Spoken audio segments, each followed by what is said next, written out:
that you actors like movie directors.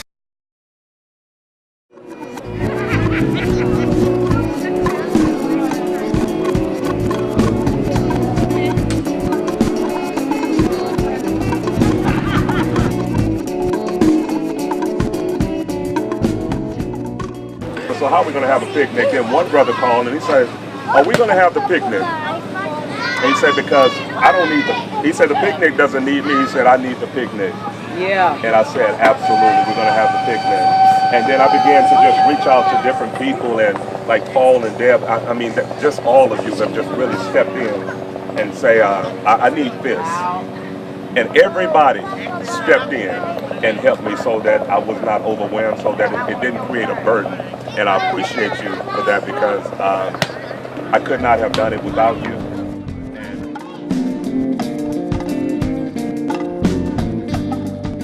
I was arrested and charged with attempted capital murder of a police officer, attempted murder and a burglary charge, taken to Harris County Jail in Houston, Texas, where I went before the judge and was ultimately sentenced to 15 years in the Department of Criminal Justice. I was 18 years old when I was sentenced to 15 years, but before I was 16 I had 36 felony convictions.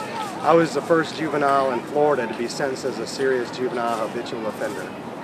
I just very rebellious, you know. I had a lack of respect for authority.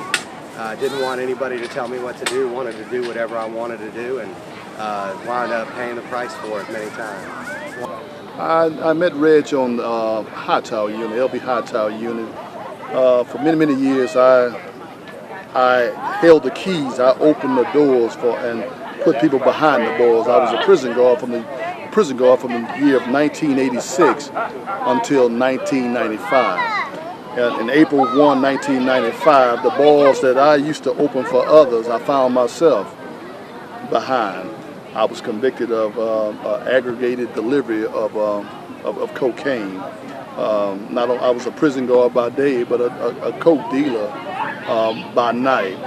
And little to my surprise, I always thought that whatever I got myself into, that my money or my wits would be able to get me out of. But I found out during that year of 1995, which is a year that I call a turning point, that this time God wasn't going to let it be, because all the circumstances that I had dodged before, God was going to hand me over to Him, because I was at a fork in the road. Either I was going to choose God, or either I was going to go into the world and be eternally damned forever. But in October 1995, I was sentenced to 35 years of incarceration. My first time ever being in jail, first time ever having anything, even a traffic ticket. For nearly 10 years, death row, special service, all. I had a bright future in corrections. I was, one of the top officers that actually looked at. I probably would have been a warden if I'd have stayed in, but that was not the road that God intended for me to be. God intended me to be in a relationship with Him.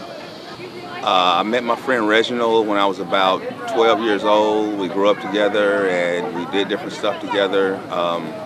We both ended up getting in trouble, but I went to prison first. Didn't know he was in prison also until we ran into each other on the same unit. They gave me a 12-year sentence for aggravated robbery with a deadly weapon. Did 4 years on it, got out. You never think you're going to be incarcerated. You never think about getting caught. You always think you're going to get away. Wasn't strapped for cash. Robbery actually is like a drug. It became an addiction. It was just an adrenaline high.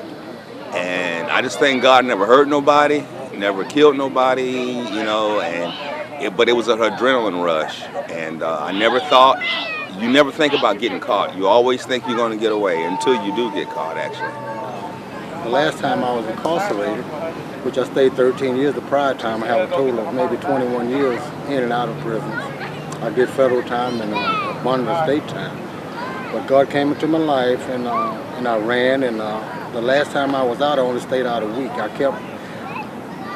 I was some kind of a dummy. I would think that these people would let me get away with something if I gave them something every now and then. So I'd go out and commit petty burglaries and petty thefts and go to jail, and I thought in my own sick mind that this was some kind of restitution for what I was getting away with, and little did I know that it was only buried me deep in my situation.